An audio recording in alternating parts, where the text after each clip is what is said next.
ചിലർ പ്രചരിപ്പിക്കുന്ന കാര്യങ്ങളിൽ CPIM-നോ തനിക്കോ ഒരു ആശങ്കയും ഇല്ലെന്ന് തലശ്ശേരിയിലെ LDF സ്ഥാനാർത്ഥി കാരായി രാജൻ. ആരാണ് ഈ ആരോപണങ്ങൾ പ്രചരിപ്പിക്കുന്നത് എന്നുകൂടി നോക്കണം. തലശ്ശേരിയിലെ വികസന തുടർച്ചയ്ക്കായാണ് വോട്ട് തേടുന്നത് എന്നും കാരായി രാജൻ ന്യൂസ് മലയാളത്തോട് പറഞ്ഞു. തലശ്ശേരിയിലെ LDF സ്ഥാനാർത്ഥി കാരായി രാജൻ അതിരാവിലെ തന്നെ പ്രചരണ പരിപാടികൾ തുടങ്ങിയിട്ടുണ്ട്.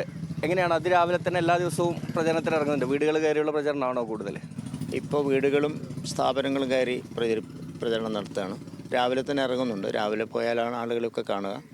അപ്പോൾ കുടുംബത്തോടൊപ്പം സംസാരിച്ച് ആളുകളെ വേഗത്തിൽ സംവദിക്കാൻ പറ്റുന്ന ഒരു സമയം അതാണ്. എങ്ങനെയാണ് തലശ്ശേരിയുടെ ഒരു പ്രതികരണം? എങ്ങനെയാണ് LDF-ന്റെ സ്ഥാനാർത്ഥിയോട് തലശ്ശേരിയിൽ വന്നത് ചോദിക്കുന്നതിൽ എന്താണ് അതിൻ്റെ ഒരു ഉത്തരം എന്ന് പ്രതീക്ഷിക്കാം നമുക്ക്? എങ്ങനെയാണ് തലശ്ശേരി പ്രതികരിക്കുന്നത്? തലശ്ശേരി വലിയ ആവേശത്തിലാണ് പൊതുവെ കാണുന്നത്. ഒന്ന്, ഒരു പരിചിതനായ ഒരാളെന്ന നിലയിൽ, ഒരു പൊതുപ്രവർത്തകൻ, ഒരു 19 വർഷക്കാലം തലശ്ശേരിയിൽ എല്ലാ കാര്യങ്ങളിലും ഇടപെട്ട ഒരാളെന്ന നിലയിൽ ആരെയും പരിചയപ്പെടുത്തേണ്ട ആവശ്യമൊന്നും വന്നിട്ടില്ല.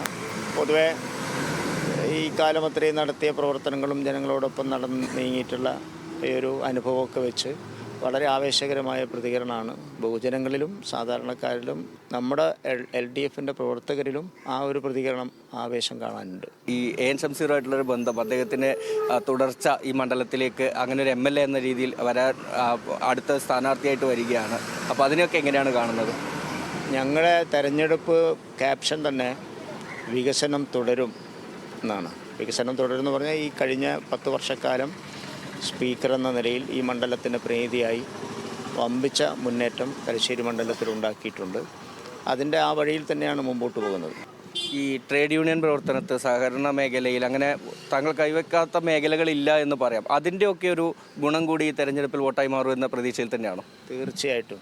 ഞാൻ ബാലസംഘത്തിൽ തുടങ്ങിയതാണ്. ദേശാഭിമാനി ബാലസംഘത്തിൽ 13 വയസ്സുള്ളപ്പോൾ അതിൻ്റെ ഭാരവാഹിയായി പ്രവർത്തിച്ച് തുടങ്ങിയതാണ്. ഇത്രയൊക്കെ തലശ്ശേരിയോട് അടുപ്പമുള്ളൊരു വ്യക്തി എന്ന നിലയിൽ ഇനി എന്താണ് തലശ്ശേരിക്ക് വേണ്ടി ചെയ്യാൻ പോകുന്നതെന്നാണ് പറയാൻ പോകുന്നത്? ഞാൻ പറഞ്ഞതുപോലെ വികസനത്തിൻ്റെ ഒരു തുടർച്ചയാണ് നമ്മൾ മുമ്പോട്ട് വെക്കുന്നത്. ഒട്ടേറെ പദ്ധതികളുണ്ട്. ചില പ്രചരണങ്ങൾ നടക്കുന്നുണ്ട്. ഇപ്പോൾ തങ്ങളെ കൊലയാളിയാണ്, വർഗീയ കലാപം ഉണ്ടാക്കാൻ ശ്രമിച്ചയാളാണ്, അങ്ങനെയുള്ള പ്രചരണങ്ങൾ പല ആളുകളും നടത്തി വരുന്നുണ്ട്. സോഷ്യൽ മീഡിയയിലൊക്കെ വലിയ ചർച്ചയായി അത് ഉയർത്തിക്കൊണ്ടുവരാനുള്ള ശ്രമവും നടക്കുന്നുണ്ട്. എന്താണ് അത്തരക്കാരോടുള്ള മറുപടി? അത് വളരെ നന്നായി എന്നാണ് ഞങ്ങളുടെ അഭിപ്രായം. കാരണം ഞങ്ങളെന്താണ് എന്ന് ഈ നാട്ടുകാർക്കറിയാം.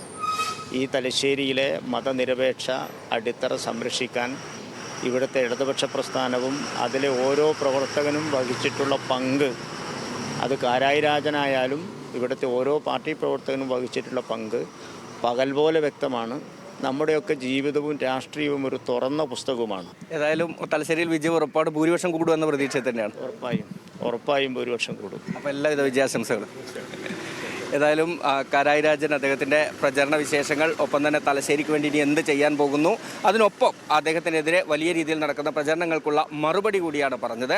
കണ്ണൂരിൽ നിന്നും നിഖിൽ അളവൂർ, ന്യൂസ് മലയാളം.